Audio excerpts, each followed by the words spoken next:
아신 구독자 여러분 안녕하십니까? 전민철 목사입니다.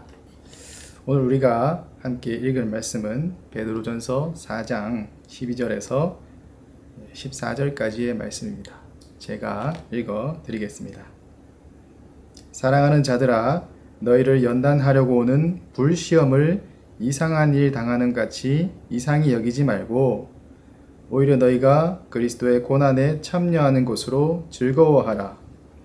이는 그의 영광을 나타나실 때에 너희로 즐거워하고 기뻐하게 하려 함이라. 너희가 그리스도의 이름으로 치욕을 당하면 복 있는 자로다. 영광의 영 곧 하나님의 영이 너희 위에 계심이라. 아멘. 아신 신학회 구독자 여러분, 오늘 우리가 함께 읽은 베드로 전서의 말씀은 베드로가 썼는 그런 말씀입니다. 베드로는 본래 베드로의 이름을 가지고 있었던 것이 아니라 시몬이라는 이름을 가지고 있었고, 예수님을 하나님의 아들로 고백하는 순간부터 예수님께서 게바, 반석이라는 뜻의 헬라어로서 너를 이제 베드로로 그렇게 칭하도록 하겠다. 그때부터 베드로의 이름을 가지고 사역을 하게 되었습니다. 이제 그때부터 베드로는 로마로 와서 사역을 하기 시작하는데, 베드로가 있었던 지역의 많은 사람들이, 이방인 그리스도인들이 로마로부터 박해를 받기 시작했고, 그로 인해서 베드로는 그들을 위로하고 격려하고 믿음을 굳게 지키도록 하기 위해서 이 베드로 전서를 기록하게 되었다는 겁니다. 실제로 많은 사람들을 말하기를 베드로가 베드로 전서를 직접 썼다기보다는 그와 함께 사역했던 실로아노라는 동역자를 통해서 베드로 전서를 기록했다고 그렇게 전해지고 있습니다.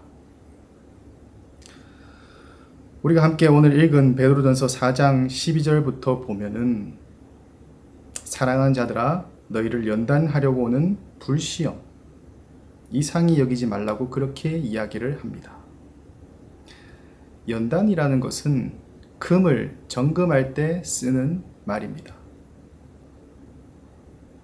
굉장히 값어치가 높은 금은 처음부터 황금이 되는 것이 아니라 금의 광맥을 찾고 그 광맥에 바위를 채취한 다음에 그것을 부셔서 수많은 화학 처리와 약품 처리를 한 다음 가루가 나오면 그것의 수분을 완전히 날리고 1300도의 고온의 불에 연단을 해야지만 모든 불순물이 제거되고 황금이 나오게 됩니다.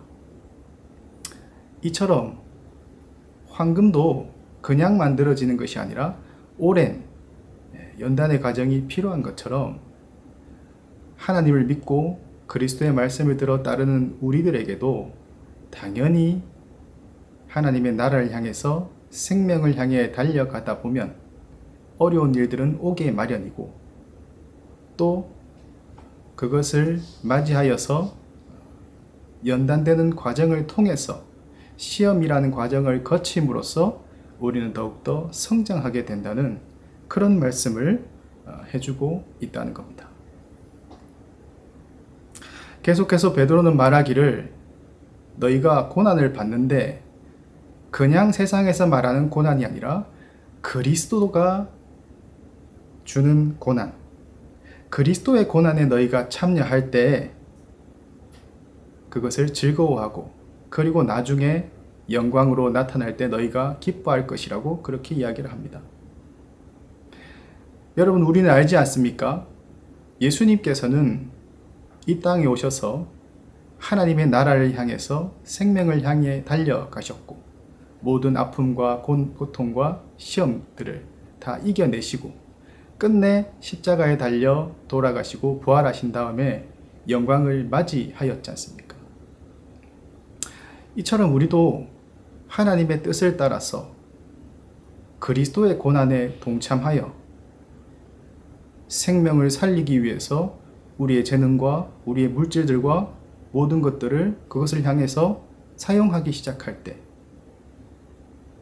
그 고난으로만 끝나는 것이 아니라 끝내 그리스도의 부활처럼 하나님의 뜻이, 하나님의 승리가, 하나님의 영광이 우리의 삶에 끝내는 드러나게 된다는 겁니다.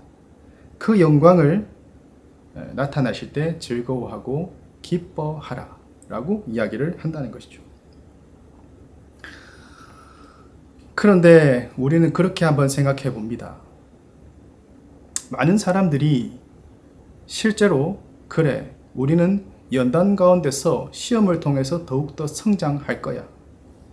우리는 어떤 어려움과 고통 순간에서도 하나님 주신 힘을 가지고 우리는 끝내 이겨낼 거야. 말은 그렇게 다들 할 수 있다는 겁니다. 시험 가운데서 우리는 승리할 것이고 영광을 바라보겠지. 그러나 실제로 우리가 우리 앞에 닥치는 고난의 문제, 고통의 문제에 들어가서 내가 직접 그것을 겪어보면 우리는 그 고난을 이상하게 여기지 않을 수가 없다는 겁니다. 왜 내 앞에 이런 문제가 일어났을까? 왜 내게 이런 고난이 생기는 걸까? 그 앞에서 당연한 일로 여기는 것이 아니라 이상하게 여길 수밖에 없는 것이 우리의 모습이지 않습니까? 그런데 베드로는 오늘 말씀을 통해서 너희가 연단을 받고 그리스도의 고난에 참여하는 것을 이상하게 여기지 말라, 그렇게 이야기를 하고 있다는 겁니다.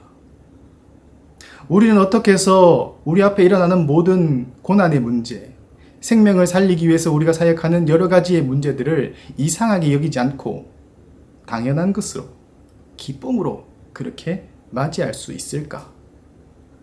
베드로는 그렇게 이야기를 합니다. 하나님의 영이 너희 위에 계심이라. 사랑하는 아신신학회 구독자 여러분, 저는 예전부터 그런 말을 계속 들어왔습니다. 어릴 적부터 듣기를 하나님의 영이 너 위에 함께 할 거야. 하나님이 너와 함께 하실 거야. 성령님이 너 위에 함께 하실 거야. 예전부터 많이 들어와서 하나님의 영이 우리 위에 함께 하신다는 말은 익숙하지만 실제로 그것이 무엇을 뜻하는지는 잘 알지 못했다는 겁니다. 그런데 오늘 말씀을 보면서 하나님의 영이 우리 위에 함께 하시다는 것은 단순히 내 머리 위에 나와 함께 하신다, 이런 뜻이 아니라 나의 아픔과 나의 고통, 내가 부족한 부분이 무엇인지, 내가 부족한 부분을 어떤 과정을 통해서 어떻게 성장하게 될지, 나를 초월해서 내 위에서, 내 존재 위에서 모든 것을 나보다 더 잘하시는 하나님께서 나의 위에 그렇게 존재하고 계신다는 겁니다. 그러면 우리는 나의 모든 것을 나보다 잘하시고 나를 초월해서 내가 무엇을 통해 성장할지도 이미 알고 계신, 초월해서 내 위에 계신 주님이 나와 함께 하신다면 우리 앞에 오는 고난은 이제 더 이상 이상하거나 어렵거나 피하고 싶은 문제가 아니라 이번에 나를 나보다 더 잘하시는 주님께서 나를 얼마나 더 성장시켜 줄까?